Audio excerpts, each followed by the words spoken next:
waa qaybtii labaad sheekadii jacayl ee taxanaha inoo ahayd. waxay qaybta hore inoo maraysay Cumar iyo Caaisha oo meherkoodu magaalada Muqdisho ka dhacay. Cumar oo sheekada inoo wada wuxuu yiri, November 2019 markii uu meherkii dhacay, waxaan ku tala jiray inaan Maars 2020 Muqdisho aado si aan gacalisadeeda ula kulmo, noloshana u qaybsano. tii alle ayaa meel taalaye waxaa dalka China ka dilaacay COVID-19. halkii aan jooga ee Koonfur Afrika ayaa lockdown sanad ah ku galay oo aan ku xayirmay. xiisihii aan gacalisadeeda u qabay ayaa igu sii siyaaday. hilow maalin iyo habeen ah, hurdadii xitaa waan ladi waayey.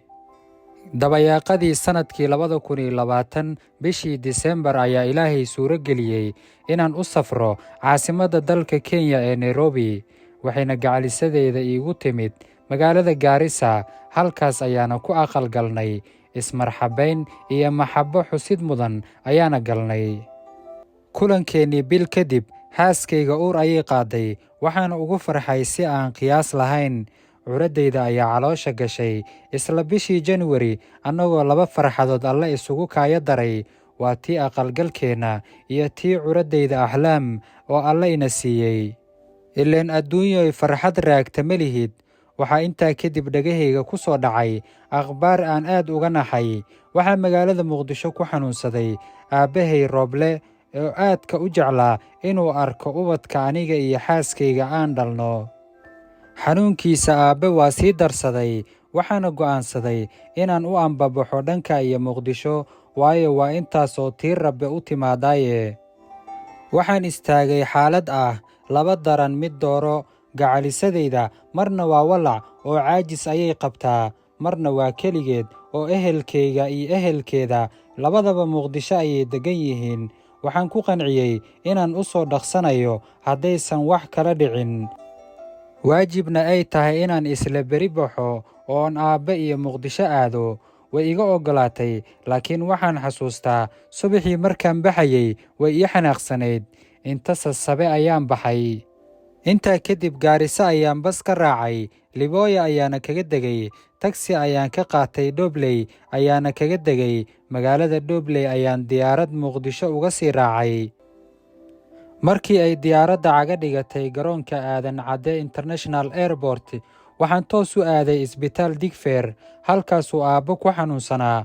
waa maalin Khamiisa 15 January. habeenkii isbitaalka Digfaar ayaan aabbe la seexday. aabbe aad ayuu u xanuunsanaa oo wuu miyir daboolnaa. maalinkii xigay oo Jimco ahaa, waxaa aabbe soo booqday ehelkii oo dhan, taqriiban 100 qofood dad gaaraya. waxaan xaqiiqsaday aabbe inay sagootin u tahay booqashadan, uurka ayaana ka ilmeeyey.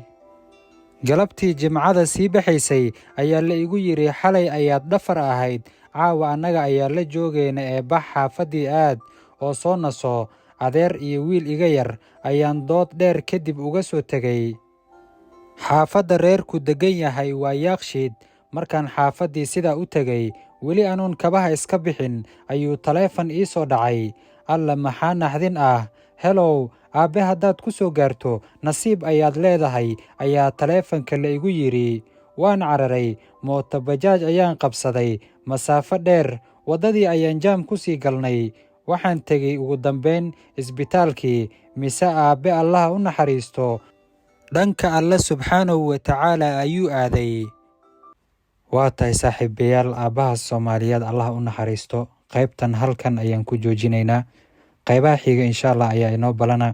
waxaan rajaynayaa inaad asxaabta kale la wadaagi doontaan sheekadan si ay waxuun ugu qaataan uguna cibro qaataan. maalin wanaagsan.